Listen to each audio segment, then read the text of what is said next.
Hey everyone, welcome back to an episode of Beers by the... Sorry, my dog. This dude's literally in the way.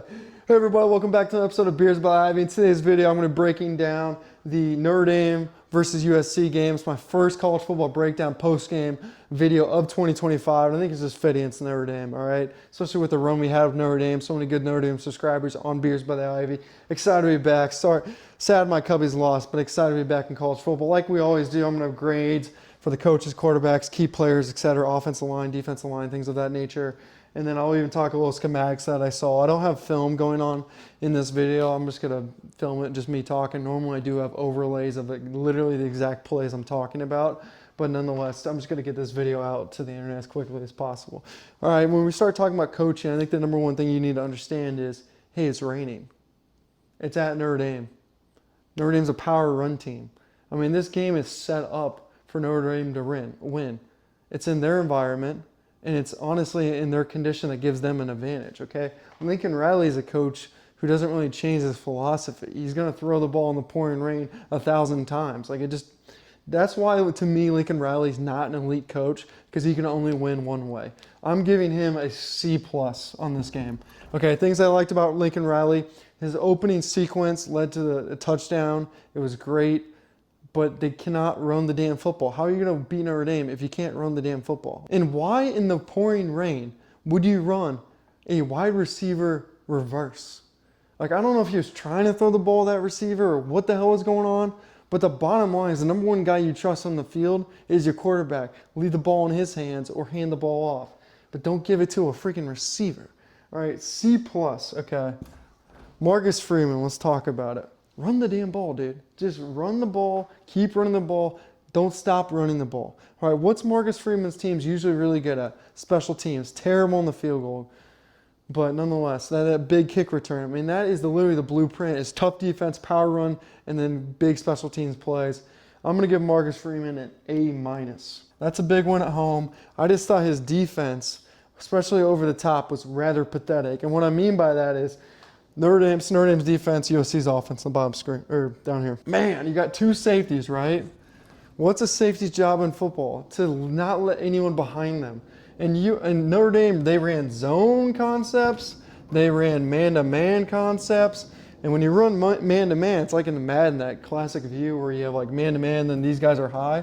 But Jesus, man, these safeties kept letting people get over the top. I mean, in the back of my mind, I'm like, dude, take Christian Gray and just put him at safety and bring in a new corner, because holy cow, letting that touchdown go in the corner to start the game, I mean, that's over the top. And then the other play was that Z receiver just ran a straight line and beat both the corner and the safety, and they got that touchdown deep. So Marcus Freeman, we got to clean that up. Now we'll talk about quarterback play. Maniva, I have no idea how to say his name. USC's quarterback, and the kid played great. I mean, for it to be pouring rain and for him to throw the ball that well and have to be leaned on that much, I'm giving him an A-. I think that's a fair score. Let's talk about Carr. Carr did what he needed to do, all right? He passed for what, 136? Oh yeah, Mieva, whatever the hell his name is, passed for 320 in the pouring rain. A- for sure.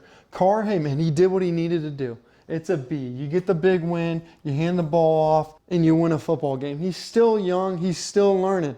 But the beautiful thing about this Notre Dame football team is they don't need a quarterback to play incredible. They just need him to play smart. Okay, he had that big rushing touchdown. I'm going to give him overall B. Now let's talk about the run game. USC's run game, 68 yards. Do you think that's going to beat Notre Dame running 68 yards? Absolutely not. F-. Brutally terrible. In the pouring rain. Pathetic. Notre Dame running game, 308 yards. I'll tell you something about Jeremiah Love that's just so impressive, is it's his ability to make juke moves. And he covers about a yard laterally when he makes moves. He's extremely hard to tackle in the open field. And you can kind of see that running a little Dyson through those lines of scrimmage. I think he may even be a better running back in the National Football League based on his running style. Sometimes things just aren't quick enough for him. I mean, he's that explosive of an athlete. And then Price, I mean, I love Price's running game. I thought, it's hard to say, you know, don't give Love the ball and give Price the ball. I just felt like, man, give Price the ball.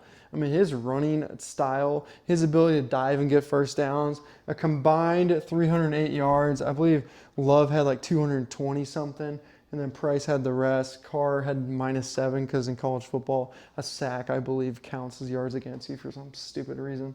All right, so that's A++. That's just flat out incredible. I mean, what else do you say? What a game by both of those dudes. Passing game, 136 yards, A. And you can say, oh, they only threw for 160 yards. Yeah, well, they did what they needed to do. Defense, Notre Dame's defense, they came up big. Christian Gray, of course, I think that's his name, with a huge interception. He's the best player on the defense, in my opinion. He's an absolute stud. But they let up some big plays down the stretch. I'm going to give them a B. I'm going to give USC's defense a C+. Why? Because they let up 34 points and they let up 308 yards on the ground. Pretty simple there. Special teams, UFC, get to give them an F. Why? Because they let up a damn kick return that changed the momentum of the game. Special teams for Notre Dame, I'm going to give them a B. Can't hit a field goal this game. Hey, it's raining. But also, hey, they get the kick return. Boom, win the game. All right, to recap, I mean, that's a giant win by Notre Dame and a win you have to keep your season alive. Can they make the tournament? We'll see. I mean, they got a flat-out win out. We'll see how Miami does losing.